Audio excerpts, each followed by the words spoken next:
يعرف المجرمون بسيماهم فيؤخذ بالنواصي والأقدام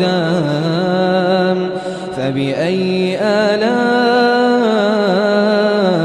ربكما تكذبان هذه جهنم التي يكذب بها المجرمون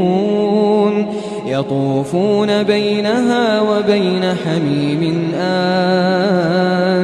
فبأي آلاء ربكما تكذبان ولمن خاف مقام ربه جنتان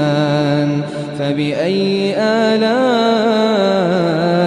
ربكما تكذبان ذواتا أفنان فبأي آلاء ربكما تكذبان